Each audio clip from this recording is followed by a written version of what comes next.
Fernandes with a sumptuous piece of skill, a brilliant strike from outside the box, gives United a very much needed 3 points today. Ten Hag's job safe for another week at the very least. Some respite from all the pressure. Happy with the win. Happy with the goal from Bruno Fernandes. I always will be. However, it was another stinky performance. It was another day where I really felt Man United lacked ideas at times. I felt Manchester United were lackluster. I didn't see us fighting like dogs, as many of the players have suggested in interviews over the course of this week. But the win is the win, and I'll congratulate Bruno Fernandes on that. It's been a long time, really, since he stepped up and scored goals like that. He did it so much in his first 2.5 or so years at the football club. But it's a weird feeling to win like this. I'm happy. And everyone knows my stance on how I think this is going to turn out with what we now know.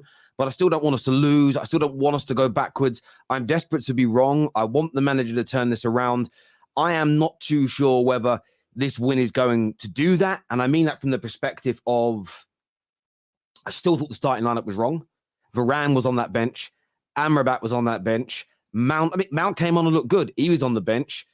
Antony starting is crazy to me. I don't think Palestri particularly good. He did very well in our goal in terms of not giving up. But Antony, in my opinion, is the worst signing in Manchester United history. £90 million, and he's right now offering zero, absolutely zero in his performances. I thought the substitutions were wrong. I know we ended up winning, but I would not have taken Højlund off. We actually started putting the ball into the box more after he went off, which makes no sense whatsoever. So I was really disappointed with large aspects of this game in terms of the lineup, the substitutions, still no clear idea of how we're trying to play. The confidence is at rock bottom. So I don't think it's a day that does much to change people's minds about Erik ten Hag. But what it does do, it means you can enjoy the rest of the weekend. It means you can enjoy the rest of the football. And Man United do move up. As bad as our start to the season has been, we move up to 6th in the table, ahead of Newcastle, ahead of Brighton, ahead of West Ham, well ahead of Chelsea at this moment in time. Still nowhere near the top of the league. But this is why people say the season's over. In terms of winning trophies, I think so. But there are still elements that are recoverable. This is why we shouldn't just go, let's just keep it as it is, or allow the kind of downing of the tools. And we have to demand performances still and be happy with wins. So overall, look, I'm happy.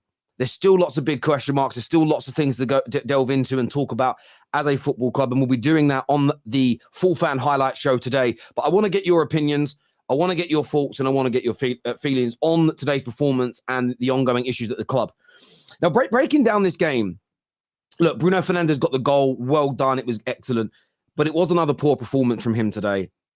His decision-making, his touch, it looks like he's lost half a yard. There's no consistency to his play. Very, very scattergun approach from him. That needs to be... That's why, again, now we've got the winner today, so people say you can't drop him now, and I understand that logic. But equally, I was really disappointed with his overall game. Scott McTominay, Eriksen in the middle, look, they did okay, but neither of them are great in that position, especially Scott McTominay. His inability on the ball when it comes to passing is so funny to watch. Genuinely. He is a striker who's in midfield. It's kind of weird. Whenever he's in and around the box, he looks dangerous. Put him in midfield, and he's a disaster waiting to happen. But they did an okay job. I thought Garnacho grew into the game. But what Garnacho really needs is game time. Because the one thing I love about Garnacho, whether he's having a good game or a bad game, is he keeps trying. Well, you've got Antony on the other side. Once it goes wrong once or twice, he just stops and he takes the easy way out every single time. But the biggest takeaway I got from this game in terms of how we're approaching matches is we don't have... Consistency for me is more about mentality than it is ability. And I believe... And the reason I say that is this. Who's the best football YouTuber in the world? Mark Goldbridge. Now, he's got an innate ability to do what he does. But do you know why he's grown so much? It's because of the consistency and the regularity of his output, which is not about his ability. It's about his mindset towards doing it. That is what created the consistency, which makes him the biggest in the world, coupled with the talent, of course. When I look at Man United, and I use that example when I look at us, it's that situation where I think to myself, sometimes we're in a good position. We might have the ball on the left, and there's a chance to slide somebody in. But just before we make the pass, a defender might cut that channel off, or the pass might be delayed and it's not on anymore. What a brilliant team would do is just relax, keep moving the ball around, and wait for that another opening. What Manchester United do, which damages our consistency, is go, I missed the opportunity to get it in the box. Do you know what? I'm just gonna cross a ball now. I'm gonna try another through ball, even when it's not on, and we get easy interceptions for our opponents, or we hit the first man. We have to learn to be more patient. We of course need better movement, but we need patience. And there's the two things combined together. There isn't the work ethic from these players to keep moving consistently to create spaces, and there isn't the patience for them to wait. So again, styles, of course, is about drills and training and feeling more confident, but the mentality of this team is shot to bits. And that's just, I was watching the game and I was trying to be objective and try and take my emotions out of the game. It's very hard. That's why I don't do watch-alongs. I really struggle to do them because I just want to engross myself in the game. And that for me, I was watching it and just thinking, that's our biggest issue. There is no chill in this team. And sometimes, you ever heard the expression, trying too hard? There's an element of that at times where if you just relax, it might come a little sooner. The irony is our goal, Bruno Fernandes relaxed in that situation. If he wasn't relaxed, he'd have taken the shot on his left foot and it would have been blocked. But he just chilled and he got the job done right. We need to do more of that in this team. But as I say, overall, really, really happy with the win. Excellent goal from Bruno Fernandes. Still elements of the performance that must be called out because obviously consistency and growth, you focus more on the performances than you do the results as a typical rule. But overall, very happy with the win today. We go up into 6. I can enjoy the rest of the weekend's football and everything else. Now, I do also need to speak about, before I bring the panel out, before I speak to the panel, and that is the VAR. For the first time in English football history, a team today had a goal ruled out for a subjective offside decision. Now, there's an element of, I'm being a little bit pedantic with what we're being told. It's not the first time a referee has had to decide whether or not a player deliberately made an attempt to play the ball, so therefore, is it on or offside? But it's the first time it's ever been called a subjective offside. And this wasn't just BT Sport. This was, I got people messaging me that were watching it in America, people that were watching it in the Middle East, so different commentators. They all use the same phrase, subjective offside. And that's because VAR communicates with the commentators to let them know what's going on. So VAR, not the commentators, said it was a subjective offside, which in itself is almost like, it's never been said before. It did make me laugh. And I understand by the letter of the law, you could argue that's offside. But it also becomes really interesting because by that same logic, if the defender makes a deliberate attempt to play the ball, which he did because Maguire did, does that not make him onside? Because if a player's in an offside position, the attacker's in an offside position, and the ball comes in and a defender deliberately attempts to play the ball, the law states that makes him back onside. So that's the only bit I'm confused about with that decision. Because if Maguire sticking a foot out is deliberately trying to play the ball, so's the defender. Therefore, it is onside. If you want to get technical within the bylaws. So it's probably the right decision. The way they explained it and the time it took, again, was a calamity.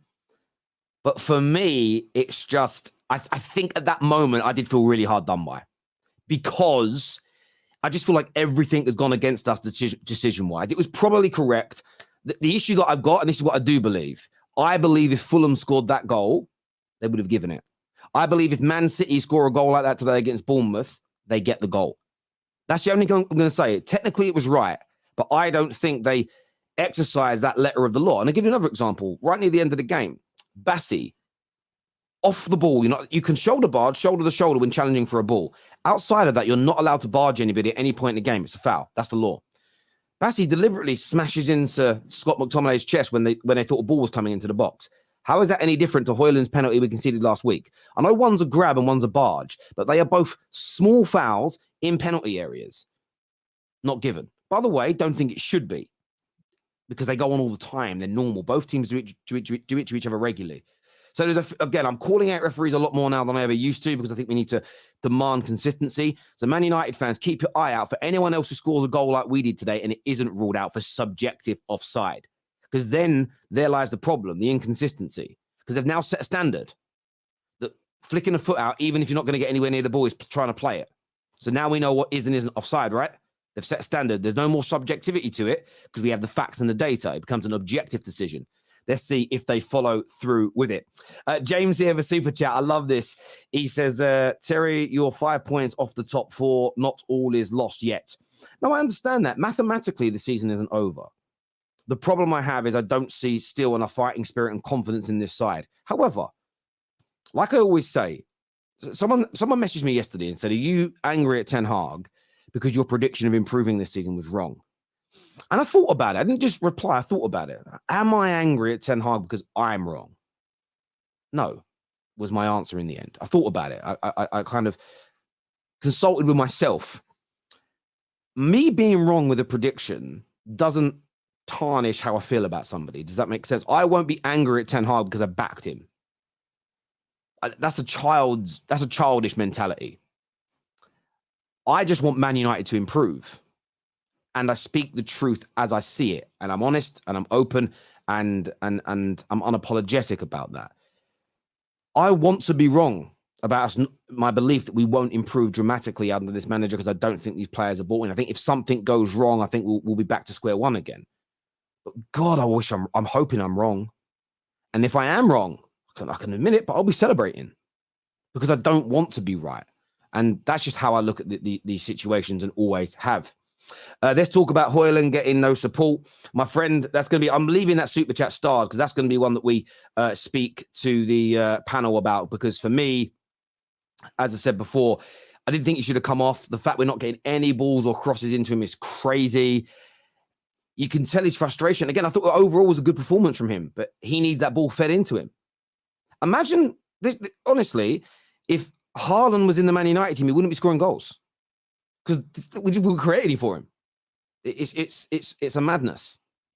I'll leave that one starred, though. Taking that for what it is, a hard-fought win and a clean sheet. I'll fix the title for you. Bruno saves United, not Ten Hag. United are not divided.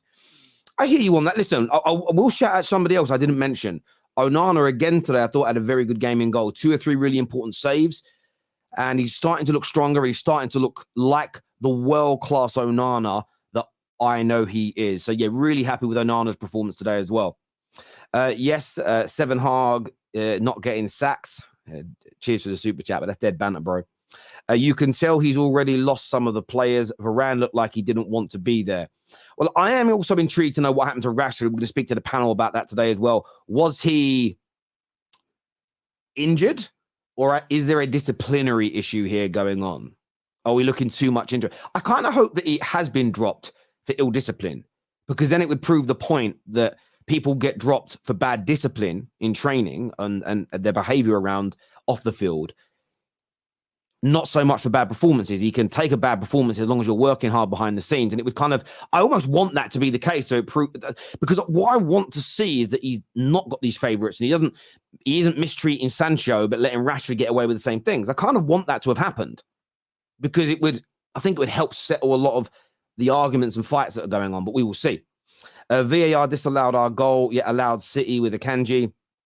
Like I said, other teams score that goal we did today, VAR wouldn't have ruled it out. Win is a win. Happy about that. Crazy that we are 6th. Agree with you on patience with the team. Anthony, I'm done with. We got Luton next. Oh, yeah, FVAR. Well, that is a good thing, Luton next. And we should beat Luton. As bad as we've been, we should beat them. And that should move us on to 21 points. And do you know why we're 6th, though, with only 6 wins? Why we're 6th with 5 losses? Because we haven't drawn any games. So, like, you take 3 draws is like 1 win, right? Obviously, right? 3 points.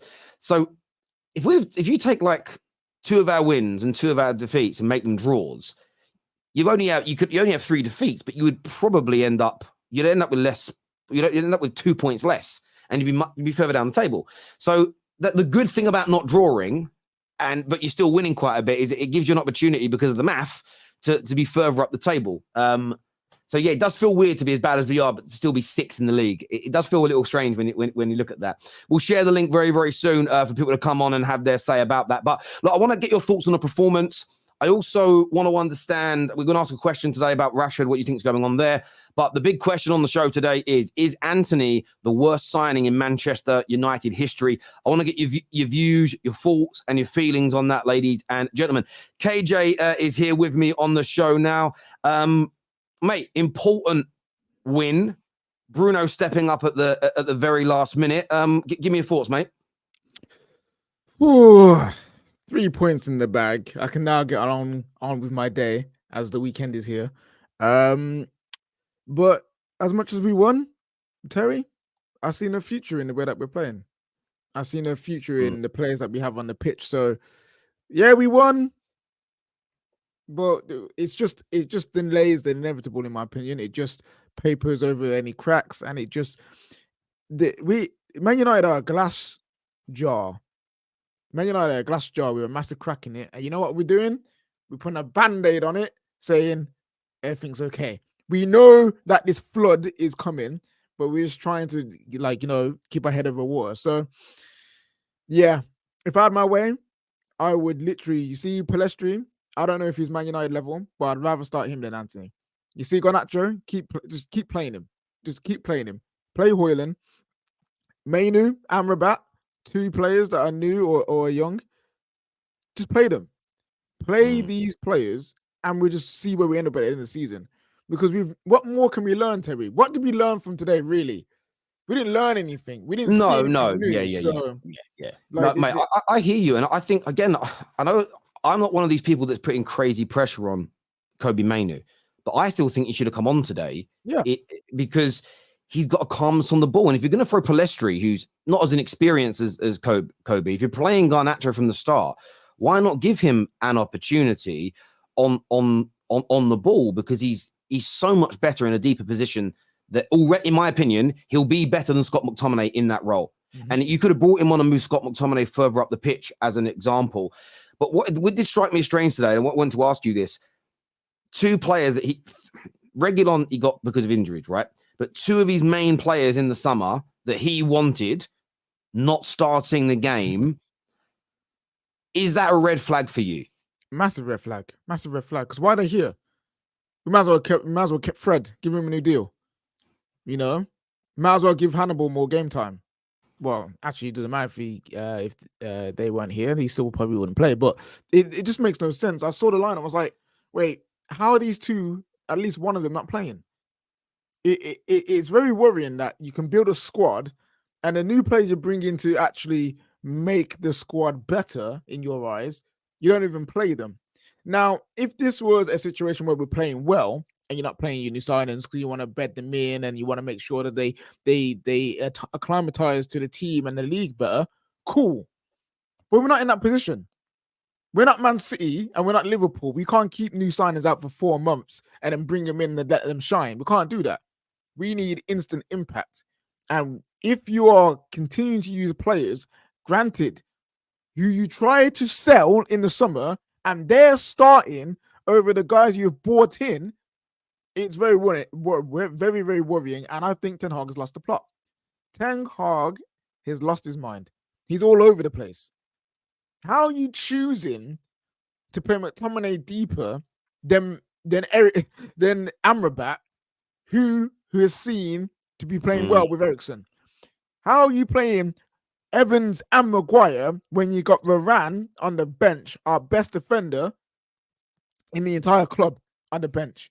It's just not making any sense. And you can tell, listen, Terry, you can tell how the Man United fans feel. I'm the only one here and we won. This is how we feel right now. Yeah. It's not bringing us anything, man. It's very worrying. I understand as well. And as I say, I can celebrate the win in isolation, but I'm going to talk about the performance, and I'm still confused by things the manager is doing. Even listening to him talk, last year he was very concise, very candid, very clear, not always honest, but managers are never always going to be fully honest, and I don't want them to be. For instance, I hope he's disciplined Rashford, but I hope he doesn't tell us that, because I don't think we should be told, generally speaking. So I hope he's learned from the Sancho situation. That's just that if Rashford has been dropped for I don't know if it's for this party thing, because that news came out on the Monday and he came on in midweek in the Carabao Cup, but maybe something's happened sort of since then. But I totally agree with you. I'm not the biggest fan of Mount, but I don't understand why the manager who spent £60 million on him is barely starting him in games. As an example, Varane starting on that bench is crazy in my personal opinion. He started Casemiro that already had a strain on his hamstring the other day, but now without him potentially up until January. Taking Højlund off as regularly as he does, again, is strange to me because I know we went on to win, but he looks our most potent threat. And we actually, when we made the sub of Mount, we started to create some more opportunities and openings. And I just thought, and there's no dig at Martial, who, by the way, nearly scored an absolutely outrageous goal. I sort of look at it and think, well, why don't you work out a way of bringing on Martial, but put him next to Højlund? Give us two central figures that might help him, because Martial can create more so than what Højlund can. So, yeah, his decision-making, the way he's talking, everything feels off as far as I'm concerned. And like I said at the beginning of the show, I hope I'm wrong. I hope we improve. I hope we become a better team. But at the same time, I can't just sit here and pretend I feel that way when I don't. And I know it infuriates some Man United fans that think, well, you shouldn't say these things. You shouldn't publicize them. You should just be happy. No, I'm not going to do that. Equally, I don't have an agenda. If we start winning games and improving, I'll say it, and I'll change my mind again about whether I think you should stay or not. I'm not polarized in any way, shape, or form. One of those fans, man, those fans that say, oh, if you win, you have to be happy and celebrate and act like everything's all good. Bruv, no, because that lacks critical thinking. That lacks critical thinking. We have to be honest here. We've won games this season, yes, but all of them, I think, by one goal. I don't think we've beaten any opposition by 2 goals this season. And the goals that we're scoring are all scrappy last minute winners, some beautiful strike from somebody, individual brilliance. Now, you know me, I have no problem with individual brilliance. I love it, you know what I mean? But we don't have the foundation behind that to make that sustainable. And that's where my issue lies. And Bruno Fernandes today, as much as he scored the goal and it was great, before that point, I wanted to hook him off. He is getting worse and worse as the season goes on. And this season, again, trying to attack Bruno because it's Bruno Fernandes. He gets enough stick from people randomly as it is.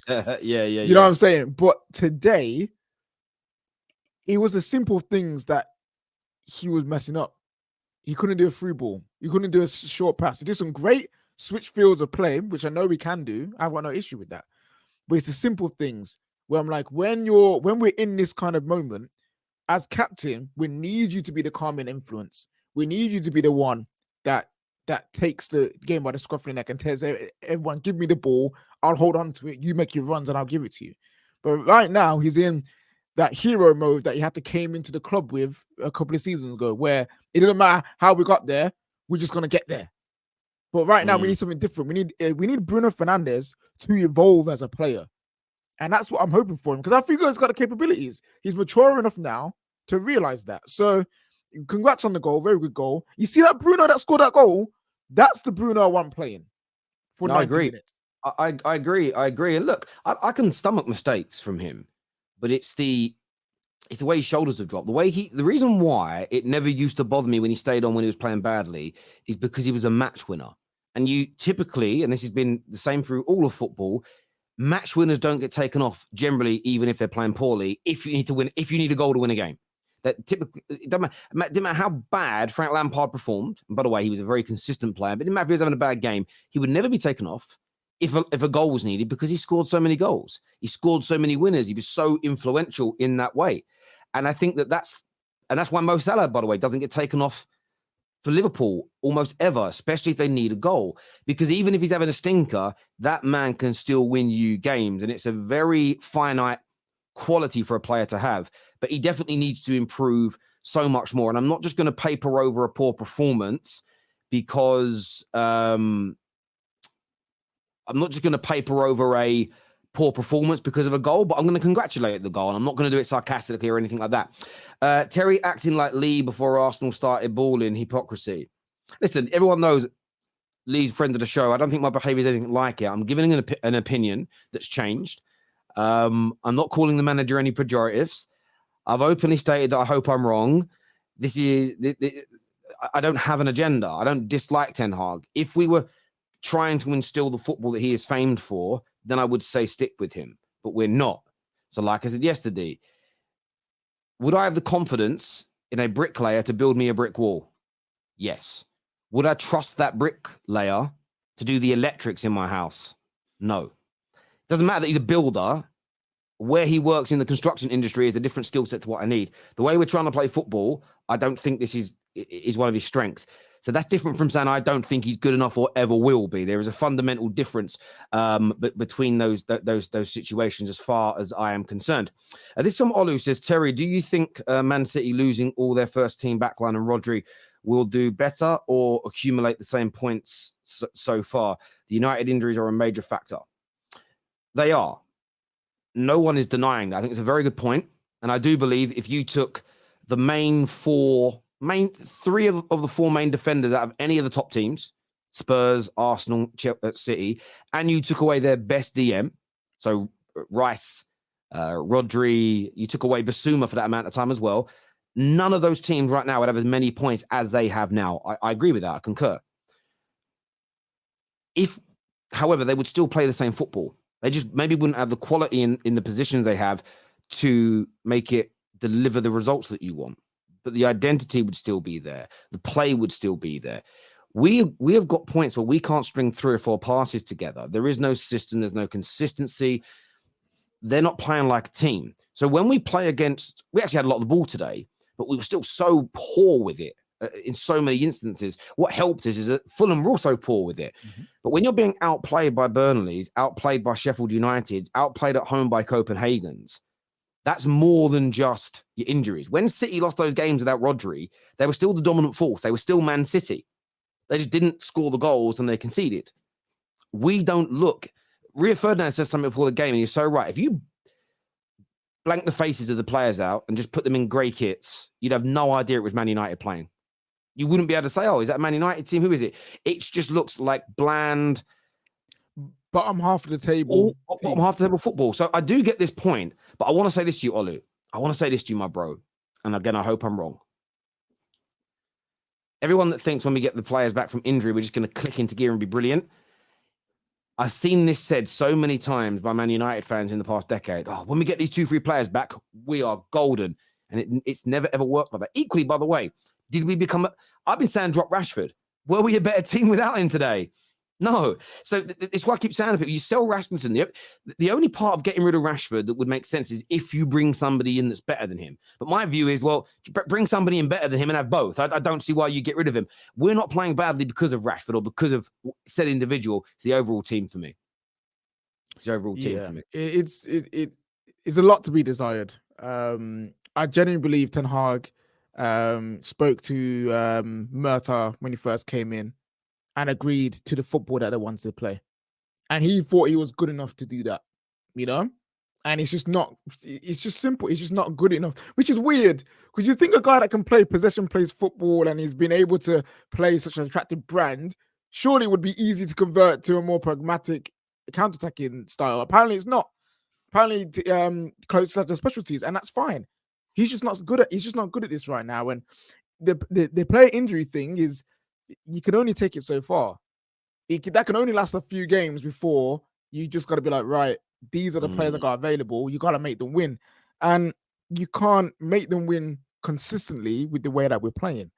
And you know what the biggest thing is, Terry? Sorry, I know you want to speak, but the biggest thing is when we're building up from the back, we have our back four. Sometimes one of the fullbacks might invert. One midfielder, and then everyone else is just at the top. There's always a space in between the forward line and the back line where one midfielder, just a midfielder needs to go into, drift in there, come deep, and turn, and we can start going. The gap is too big. When we're building, the gap is too big. That's why it always looks like we're doing for the long ball. That's why we always look like we're out of ideas in possession, because we've got no links in the midfield to help us get up the pitch. And the one times that we did drive into the midfield, into the spaces and turned, we actually got to the goal quicker and smoother than by just lumping it to a wide man or forward. So this is what I mean. How can we realize this? And the guy who's smarter than us at football he's not fixing that issue. It's baffling. Yeah. No, I hear you on that. Josh here, one of our members, I hope you're well, Josh. He says, even with our club's turmoil, Ten Hag is the quickest manager to reach 50 wins in our history. I mean, again, things like that's amazing. And I applaud that. And like I said along, I hope he turns this round. I hope that I'm wrong. And I want him to be a success. There's a fundamental difference in that. I'm going to speak to Sunshine in a minute. We've got Safe who's going to come on and have his say in a moment as well. I love that kid. Maradon says, it's funny how Terry sees all the issues with Seven Hog now when it's been like this. So, but this is what you're, Maradon. I replied to a comment of yours yesterday on one of the videos that you spoke on where you said that I'm basically like a flip-flop or a hypocrite because I've turned on the manager, and obviously I explained why, and I'll give you the same answer to this. The reason my mind has changed about the manager is based on what he said about the style of football that he's trying to implement. So of course my assessments are different because we have new factual information. It's like anything in life. You know, there might be a famous, I'll give you an example, an emotive one. The world came out and condemned Johnny Depp when the news first broke about the situation between him and Amber Heard. The man lost contracts, films, people condemned him. After the court case that was put out on TV and you saw and heard everything, I think about 90% of people went, oh, I got that wrong, because factual information came out that changes your opinion. So for you, it's not hypocrisy when you change your mind based on new information. That's just called having a brain. It's hypocrisy if there is no new information and you are behaving in a way that you condemn others for. And I've never condemned anybody for changing their mind. So therefore, there is no hypocrisy going on here whatsoever. This is a good challenge here. It says, but you're being a hypocrite, Terry. When Liverpool had injuries, you said Klopp needs to change how they play and stop trying to play like he's got the first team. And now you're moaning about it. So again, it's not the same thing, but I hear where you're coming from. Firstly, I said that he shouldn't have been playing central midfielders in centre-back roles. As soon as he went back, this was a few years back, as soon as he went back to playing the midfielders in midfield and defenders in defence, they became an exponentially better team. And equally, what I said last season is, it's not his style of play that has to change. It was two things. It was taking Trent Alexander-Arnold out of lots of right-sided defensive duties, and he's done that by inverting him and putting a covering player in that position. And I felt that he had to drop his higher line slightly deeper. That is not a fundamental change to his style of football in terms of what he is famed for doing. They are adjustments and adaptations within his system. So again, not the same thing. What I'm saying about Ten Hag, he isn't trying to play football, according to him, anywhere like he's famed for, because Man United have a DNA. And I don't know what their DNA is broken, bruv. Just some Jurassic Park shit. I don't know what's going to come out. Do you know what I mean? You think it's going to be a baby frog? It might be a T-Rex. Madness is going on. So I love the challenge. I do, but they're not the same things in my opinion. But thank you very much. Sunshine's here, bro. Important win for us today. What did you make of the win and the performance overall by Man United today? Performance-wise, not great. Didn't expect the performance to be anywhere near as good as it has been. I think when you'll know yourself, when you're mentally shot in any sport, it takes a while to regain that. And the only way you can regain that is by getting a result at the end of it. Sometimes you just need results to pick up your confidence. Now, I made this conversation, I think off stream before when I spoke about when things aren't going right for you as a club, as a team. Sometimes you need, as you per se, Terry, football gods to be on your side, man.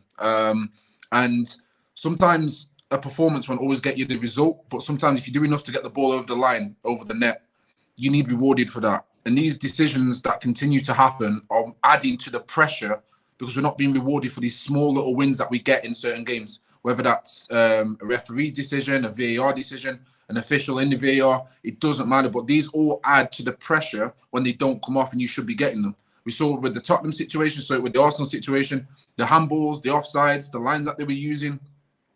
If we'd have taken 4 points, and I'll be fair to Arsenal or Tottenham there, if we'd have taken 4 points off those teams who are at the top of the Premier League right now, we're probably having a different conversation.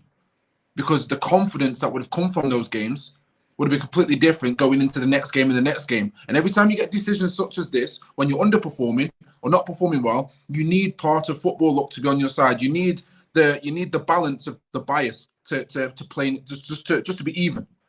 And we're not getting the rub of the green even for love nor money. We're not getting none of it. I think Man United have been shagged in the past 3 seasons more than any other team, and I'd say that in Europe, in top leagues, based on decisions that shouldn't be either happening or should be going in the right direction. And we're calling it out for other clubs. But when you're in dire straits, and yes, we are in desperation mode. So I'm not even saying this as a genuine sideswipe to the performance, because the performance was disgusting. It was awful, and I didn't expect anything else. Other fans may have. Fair play, that's on you. But for me personally, I wanted the result today. But when you go and put the ball in the back of the net and you click at the Johnny Evans header as well, that comes to mind when I was streaming bloody in a snooker place because I had to go and get all my music downloaded that time when I was a couple months. I think it was about 3-4 weeks ago. You know, when that header went in, those are the small little wins that can literally give you the confidence in your team. And when you don't get that and you feel like the whole world's against you, it's very hard to come out of that. So at this stage where Manchester United are at the moment, we need the right decisions to be called. Consistency. Whether it's a Man United badge, Liverpool badge, no matter what, we need these decisions, because if we're not performing well, but we do enough to get the ball over the line, and we do it legally well within the laws of the game, then we should be having a little bit more luck than what we're getting right now. Because sadly, those are moments where you can either lose or gain more trust within a fan base. And listen, I'm not a big supporter of Ten Hag's decisions in the last couple of 4 or 5 games, but making earlier substitutions, which he should have been doing a lot sooner. Again, don't know about the Varane situation, but starting Garnacho, again, he's not got the maturity. However, we don't have many options there anyway. So he's running off limited resources under the immense pressure that he's also brought upon himself, but also what the league is doing to him and the officials. And I just don't see how we can still sit here as United fans because we're scared of rivals giving us a laughing stock. Like, it's cool. Do you know what I mean? It is what it is, but I'll continue to call it out because this is ridiculous. No, to be fair, like, listen, I've had my banter with Arsenal fans when they had this ref conspiracy thing going on, you know, like tinfoil hats and that. But now I properly understand how you can feel like that. There's no conspiracy against Man United, but I do think there is a bias. I'm starting to think there is a bias. And I think Arsenal fans, they understand that bias because it happened to them a few years ago. When you're a big team and you're struggling, it feels like they're just looking to just add to it. That's what it feels like, because the little things that they get away with. I saw Paulinho today. He hacked down Bruno on a counter attack. No yellow card. He could have had potential 2 yellow card offences today. It literally, I'm saying that like, hold on. Well, he should have been sent off, and no one's talking about it. He should have got booked. He got booked, but he should have been booked in the first 7 minutes, which means he should have been off the football pitch today. And you're right. And I've called this out so many times recently, and there's actually an interesting comment here. Again, it's having a dig at me, but I want to address it because I like to. It says, Terry will never see it that way, talking about what you were saying. He only cares what his Arsenal gang would think of him. But that just isn't true, because if you watch the beginning 15 minutes of the show, I called it out and quite clearly said, if Fulham score that goal today, it's given. If City score that goal in 5 minutes' time, it will be given. Although technically by law they're right, I guarantee you other teams get away with it. And I do think there's a bias. And people always call me out for saying that you don't ever change your mind, you're a hypocrite. No, I do change my mind. The irony is, they say I never change my mind on things. But then when I do change my mind, they call me a hypocrite. I love it, right? For me, it's like I used to say, stop moaning about these refereeing decisions. I've changed my mind on that. It's something that, as a fan of football, my mind is different. That booking that didn't happen after 7 minutes changes games. Those little decisions change games. It's like someone explained it to me once. They just said it's like if you it's like a butterfly effect. If you roll you roll a stone down a snowy hill, that could turn into an avalanche. You just don't know. And Paulinho not getting booked early enables him to be the aggressive, brilliant player that he is. Means he's got at least one more cynical foul in him, which could stop you from scoring a goal. That has to be taken away. You know, if Casemiro made that sliding tackle 7 minutes in, he is getting booked. And by the way, every club has a player or two that wouldn't get away with it. Xhaka at Arsenal will never get away with it. But we know that Rodri 100% is getting away with that because it takes a lot for him to get booked. So there are certain biases. You also have to look at the penalties that have been awarded. Since Jurgen Klopp, about 2 years ago, complained publicly about the amount of penalties that Man United get, since that point, most of the top 6 have had between 13 and 16 penalties between them. Man United in that 2 year period have had 4 penalties in the Premier League. 4 penalties. It doesn't make sense. There is definitely, I wouldn't call it a conspiracy, but there is definitely a bias. Almost like, how can we not award this? How can we get rid of this? How do we? And how can we? Yeah, I mean, no, conspiracy and bias is not the same thing. though. Conspiracy is, do they sit in a room beforehand and go, we have to ruin Man United? No, but I think there's almost an element of, we don't get. This is the truth. They don't get as much shit when they give bad decisions against us.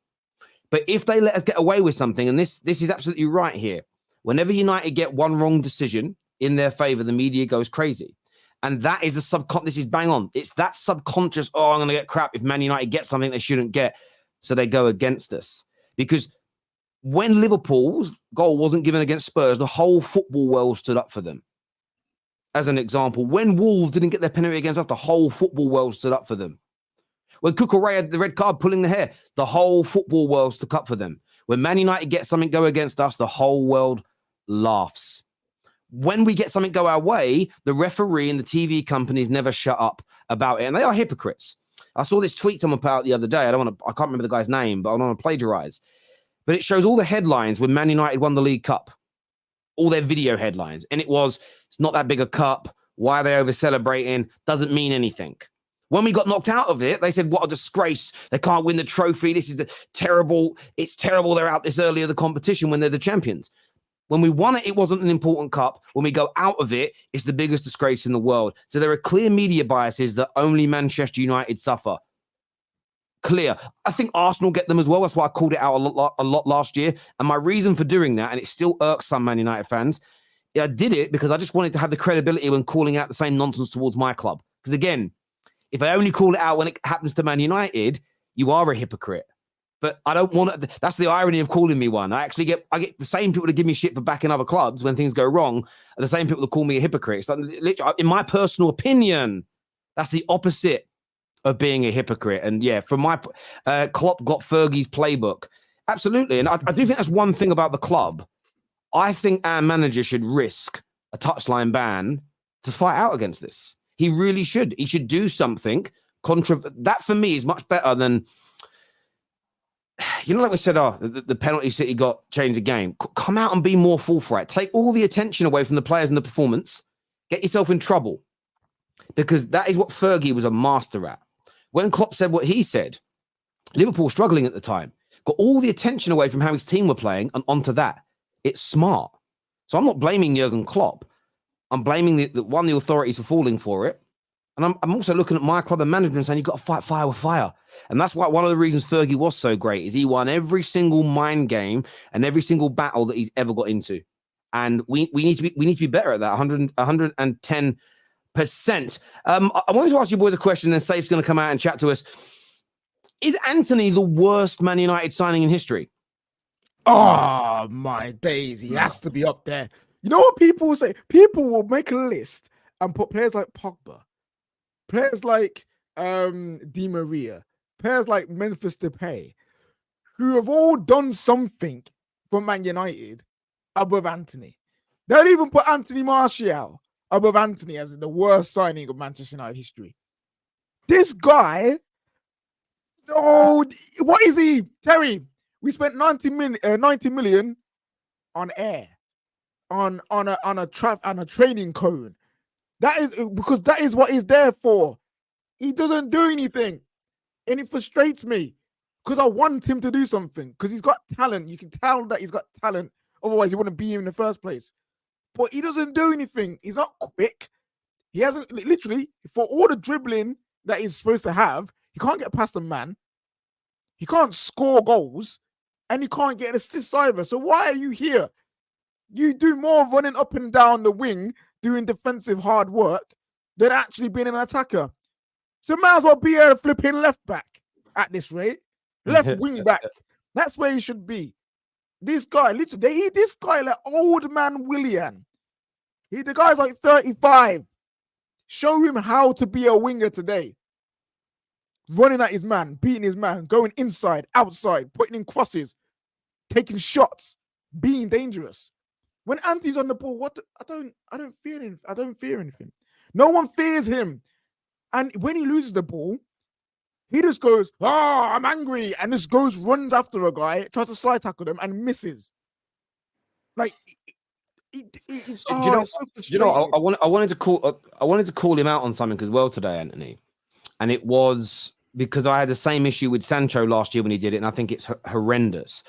It was at the edge of our own box, and he just, I want to say it was Willian who wanted to cut inside, and he just put out a flimsy little leg, bottled the challenge, no power behind it. Oh, don't want to get hurt, no energy and effort. I was fuming, and because we won the game, your reaction's different. If we'd have lost that game, maybe I'd have been angry, and I wanted to have a conversation about this rather than put it in my opening speech. But I saw that and thought to myself, where I defended Antony in the past was, but he kept the shape and he worked hard and he got stuck in and he did that right. That's gone. So now it becomes a case of, what are you? You don't create, you don't score, and you're now not keeping shape. You're pulling out of tackles. There's no element of your game that means anything. And you're right. Listen, all the signings you've mentioned can be on the list for poor signings in terms of what we achieved. But to suggest for 1 second that Pogba was a worse signing than Antony is an abomination to football. Because Pogba won us some trophies. Pogba had lots of good moments and he had a couple of good seasons with us as well. He's nowhere near the worst player. Antony has had a good moment against Arsenal and a good moment against Barcelona. He's had 2 good moments. I wouldn't even say he's had 2 good games. He's had 2 good moments. He was pretty good last year away from home against Nottingham Forest as well, if I remember that game correctly. He was good in that game. Outside of that, he's had 1 good game and 2 good moments. He cost 90 million. He is by far, listen, Maguire, people talk about him. I think he should go now. But the first 18 months, I thought he was very good. Like, we've had nothing from this guy. Eddie, you know what makes it worse as well? It's the circumstances of how we got him as well, which again is not his fault. It's not necessarily his fault that Man United took so long to get him. We panicked and paid 90 million. But even that just feeds into the whole situation. Is the manager wanted you, we got you last minute for 90 million. As much as I feel for for footballers because they don't set the price tags that they are given, but you have to see some kind of return on it. I'm not asking him to be the best player in the world for 90 million because I know that's not fair. But give me something. Be worth £1 million at least. You know what I'm saying? You're not worth nothing right now, and it's frustrating. It's so frustrating. Pelestri, I don't even know if it's good enough. Pelestri, give him the game time because at least he's getting stuck in. At least he's actually making things happen. He's made more things happen in the last year. Okay, that's me being flippant, but in the last year than Antony, and the guy has been on loan for half of it. So. Yeah, he's a limited player and always has been, and I think that's where he came over with his flaws. And I think when you look at a player, you hope that you see some level of progression at least within their game. The first thing most fans picked out was he's just so one-footed, and there were some fans who were saying that won't be an issue. It'll be like Iron Robin, and I said you can't do that comparison. I understand where it comes from, but when you actually break it down, Iron Robin actually used his right foot a lot more than often. When he was going for the kill, he would cut in onto his left and do it very well, but his touch was on his right foot. He would pass with his right foot. He would cross with his right foot. He would dribble past the man with his right foot. Antony very, very rarely, and I would say on the eye test, I'm going off my eye test here, a percentage of it when I watch him play, probably 10%, 15%, that's being fair, is him of using his right foot in some capacity, whether that's touching, dribbling, or knocking it back to turn back to. He very rarely does it, unless he's doing that flipping touch where it looks like a Rabona touch, like bit of flair, like. It's limited. He's a limited player on the ball. Off the ball, absolutely incredible. But like you said, KJ, I think it was Terry, sorry. When you're not doing that, what else are you offering? I had the same opinion of Lukaku. When you're not putting the ball in the back of the net, what else are you offering? It's not good enough. So, look, I'm not a big. I'm just. I've said it many times. I'm not someone who looks at price tags and go, "You said that you were this much." Same with Pogba. Same with Maguire. If you said, and I don't rate Maguire by the way, but if you said. If a player comes out and says, I'm worth 90 million, I'm saying, okay, come show me. Then I can come on to you for the price tag. But I can't do that. Pause, actually. I can't say that. Rewind, little bit. Yeah, then I can't get on to you for that price tag. But when you are spending so much money, there is a natural expectation on these players. Now, whether that's right or wrong is a different discussion for me. I would say it's wrong to expect certain things just because a player's been bought for so much. However, you do expect a level of quality at Manchester United. There's two things with that. You've got the standards of Manchester United, what we're used to, and we're allowed to have those standards. But you've got the reality of the situation where we don't have an identity where we can just go and rip out player for player. So there's less chance and there's less, how can I put it? There's less privilege for a manager to be able to get things wrong. Every manager at every club should be able to get 1 or 2, 3 signings wrong in their lifetime, in the first season, 2 seasons, especially when you're rebuilding, where there's actually no structure. So for me personally, I've got to look at Antony and go, it's not good enough. He ain't great. Someone dropped a comment. No, it's somebody. It's safe backstage. He's got the camera the wrong way around. He's got his bare feet out. It's just Antony's dirty rumor. Yeah. I know.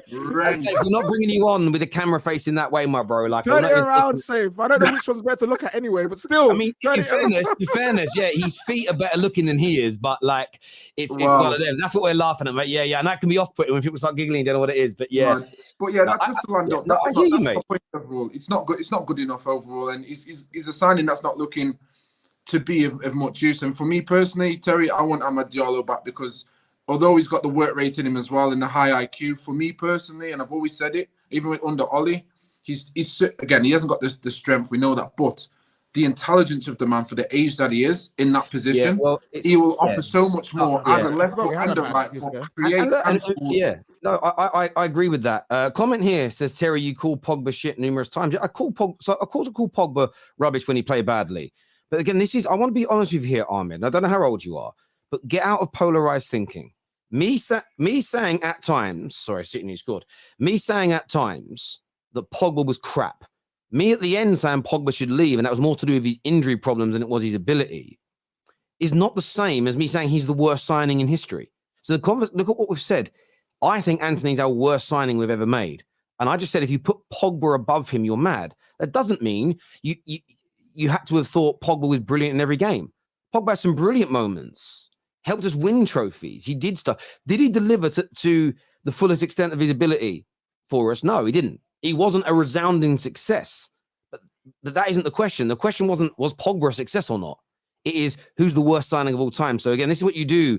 It's hard. Listen, it's about critical thinking, layered thinking, and not being polarized when you do that. Yeah, I think Haaland just hit the post. By the way, people, see if you've got your VPN, I can't show it all, but you can just set it up. Watch 3:00 games on Satanta Sport. No streaming needed. But there's some super chats coming here. It says there is no bias against Man United. Stop the lies. This is the funny one. Sancho or Antony? Dan James. I'm not in that fight. Look, we know that Sancho is more talented than Antony is, 100%. But right now, I'd say sell both and buy somebody else. I genuinely, it's not about either or either for me. I don't think either have been good enough for us. I'm not involved in that fight. All that fight is a weird one. It divides the fan base and makes everybody angry. But at the end of it, we'll be left with a player that isn't good enough for us or isn't performing for us. So I'm not having that conversation. It is literally a micro penis competition in terms of what they've done for Man United. Do I think Sancho's going to turn it round? I don't. I think he will elsewhere. I just don't think he'll do it at Man United. So for me, it's a nonsense debate, really. Yeah, bring me some new wingers, man. I need them. There we go. Wingers. Safe's coming on to every side. What are you saying, Safe? Hey Terry, what's up, man? Hello, go on, talk up. Go on. I just want to call you out. But before I call you out here, I just want to show you how much money I spent for this ridiculous Man United Football Club. Just bear with me, please. You better have some socks on. No, it's not socks. I promise it's not socks. No, you better have some bloody socks on. I don't want to see your toes. You look like this, bro. Hold on. How do I do the back one? What is that? That's chicken bone, fam. Look how much money I spent here for this football club. Save. Why would you do this? Look how much money I spent, and they're giving me this absolutely rubbish performance every single day. Yeah, every single year I'll be buying Man United kits. Look how much money. Look, I spent almost £1,000. But you know the good thing is, though, Safe. The good thing is for you though, because you're so small. At least it's not as expensive because you can buy the kids' sizes. That's good though, isn't it? Well, I mean, I buy small, Terry. I don't. I'm just winding you up. But yeah, what you here to say, other than showing us your room, it's actually quite a tidy room, to be fair, for a geezer. Anyway, turn the camera back round. You want to call me out? What do you want to call me out about? First of all, you are the biggest problem in Manchester United fan base. I'm sorry to say this, but you are. Oh, why is that? Okay. What have I done? Because 2 years ago, I told you I wanted Zidane. You said, no, Zidane is not going to come in. Zidane doesn't want to come to Manchester United. It doesn't. 2 years ago, I told you I wanted Qatar to buy Manchester United. You said, no. I want that English guy. No, I didn't. Jim Ratcliffe. No, I didn't. Right? No, I Yes, didn't. he did. Yes, he did. No, I didn't. You said, and let me stop you. First, on the first one, I'm right. Zidane doesn't want to come to England, doesn't want to manage Man United. Secondly, you said you want Donald Trump to buy Man United. Yes, Trump. I just said to you that isn't going to happen. I didn't know who Sir Jim. Stop talking. I didn't know who Sir Jim Ratcliffe was 2 years ago. None of us had heard of him really until he did the Chelsea interview about a year and a half ago. So I definitely didn't say I want Sir Jim. When you said that, you wanted Trump to buy the club when he was president of America. That was years back. That was 3 or 4 years ago. Anyway, That's 3 or 4 years ago. But now, I told you I want Qatar to buy Manchester United. Every time I come on air, and I say I want Qatar to buy Manchester United, I wanted Zidane. You keep saying, oh, Zidane doesn't want to come. Offer him the highest Premier League base. Okay, can I ask you a question? First of all, of the Premier League. I'll ask you a question. So first of all, I wanted the Qataris as well, so we're in agreement on that. If you call me out for that, that's weird. I would like Zidane, but he doesn't want to come. Me saying Zidane doesn't want to manage £100 million a year. Stop talking. Please let me ask you a question. Please listen. Please listen. Thank you. Me saying Zidane doesn't want to come here when Zidane doesn't want to come here, how is that how am I damaging Man United by stating a fact? I don't understand. Because as a fan base, you should say that if Manchester United offer Zidane £20 million a year, he will come to Manchester United. Money talks here. Money talks. Okay. I'm telling you right now, I'm telling you right now, wallahi. Wait, say the Suns are going to pick you up, bro. That's why the Suns in the background. I understand that, but we're not doing that. Okay. So me saying he doesn't want. Well, we'll move on from this one. What else are you calling me out for? What else have I done wrong?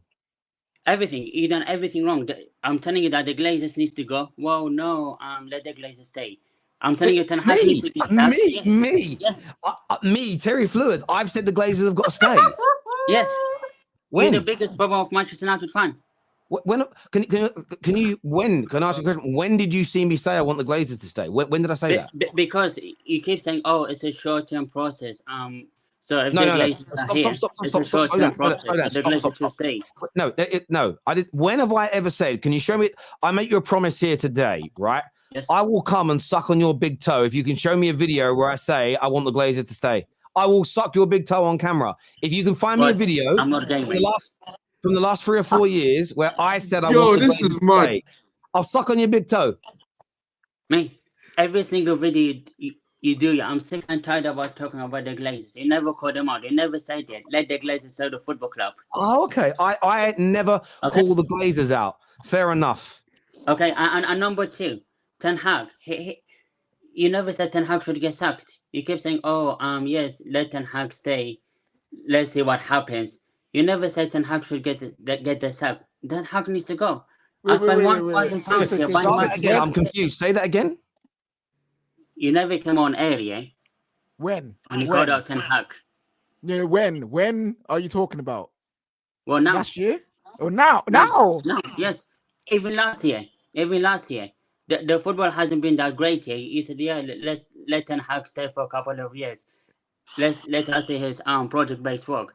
What about his project-based work now? We're playing absolutely bad football. Yeah. So Steve, let me stop you because I get what you're saying now. So yes, when we first employed him, I didn't say sack him. You're right. On like the day he was appointed, I didn't say let's sack him.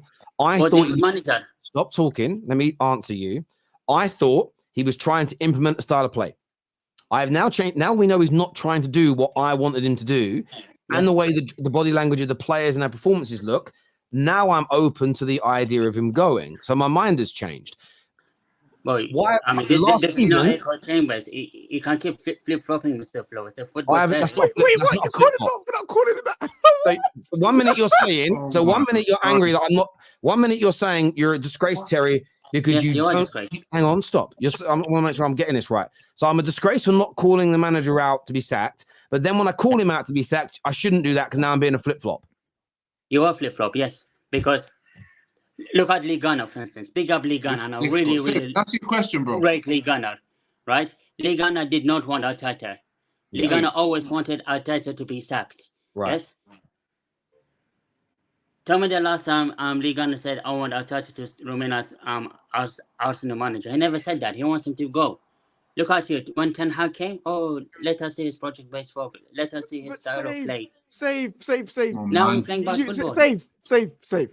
You're saying this, but you 2 minutes ago just said Terry's a disgrace for not It is. calling him out. So Yes. now that he's called him out, you call him a flip-flop. How can you call him a flip-flop when he's doing what you want? Because when Manchester United play bad football and we're playing so badly now and we can't even win a game, I mean, I'd rather watch Ron's football team. At least they play decent football than Hag. Honestly, I say this. Anyway, we're gonna move this on because I need to ask you a question, Safe. Go ahead. What do you think of United, Hannah? And why are you asking her to iron your clothes? What's the motivation behind this? Oh, Hannah, because I do like her, actually. So I What do do you- need her. What? Yeah. Okay. So what is it you like about her? Well, because I know she's a nice lady. She can cook for me. She can look after me. Because as a man, I don't know how to cook. As a man, I don't know how to iron my shirt. No, well, that's a disgrace. You got to call You- her. you- That's you- a disgrace. You bro. call yourself a man and you can't. Wait, we can tell you can't iron your clothes. Look at the state of your t-shirt, bruv.